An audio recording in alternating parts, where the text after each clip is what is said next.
Si, au moment où tu entres au travail, puis que tu as une boule au ventre, puis que ton énergie elle tombe à zéro, c'est peut-être pas toi le problème.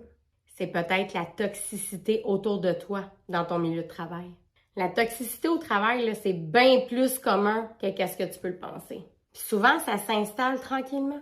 Au début, on se dit, bah, c'est juste une mauvaise journée, une période stressante, ou c'est un collègue qui est difficile. Mais avec le temps, là, ça devient un climat qui s'installe et qui affecte ton moral, ta confiance, puis même ta santé. Un milieu de travail qui est toxique, là, c'est pas seulement un endroit où tu vis du stress, là. C'est un environnement où les relations deviennent malsaines, où la communication est lourde. Dans un milieu toxique, là, les critiques sont constantes, puis rarement constructives. On pointe les erreurs, on souligne ce qui va pas, mais on souligne très peu ce qui fonctionne puis les réussites. Exemple, tu fais 10 choses de bien, vraiment sensationnelles, là, mais toute l'attention est mise sur la seule erreur que tu as faite. Avec le temps, ça peut créer un sentiment comme quoi que tu te sens jamais assez bon. Dans des milieux de travail toxiques, certaines personnes peuvent utiliser leur pouvoir pour exercer du contrôle sur toi, pour te rabaisser, pour te mettre de la pression. Ça peut être autant un gestionnaire qu'un collègue qui veut gérer l'équipe.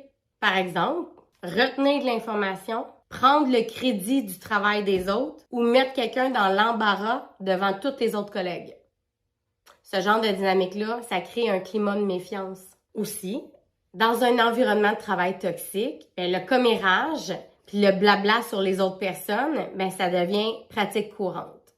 Les gens, ils parlent les uns contre les autres, les clans se forment, puis la confiance, elle disparaît. Résultat, les relations deviennent tendues, puis tout le monde tente de se protéger. Un autre signe fréquent aussi dans les milieux de travail toxiques, c'est la culpabilisation. Tu sais, quand on te fait sentir mal parce que tu as pris un congé, ou parce que tu as mis une limite, ou que tu as simplement dit que ta charge de travail, elle devenait trop lourde pour toi, ils peuvent bien te répondre des phrases comme « c'est parce que tout le monde, on est tous débordés. » Ou « Si tu étais plus organisé, tu arriverais à faire tout ce qu'on te demande. » Ces phrases-là font en sorte que peu à peu, tu te demandes si c'est toi le problème.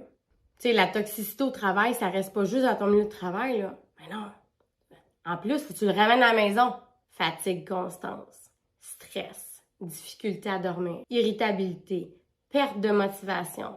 Parfois, il y a des gens qui vivent de l'anxiété puis même de l'épuisement. Quand l'environnement dans lequel tu es, dans lequel tu travailles devient malsain, ton corps finit par le ressentir. C'est là que les bobos y sortent. Comment qu'on fait pour se protéger là-dedans? La première étape, de un, c'est de reconnaître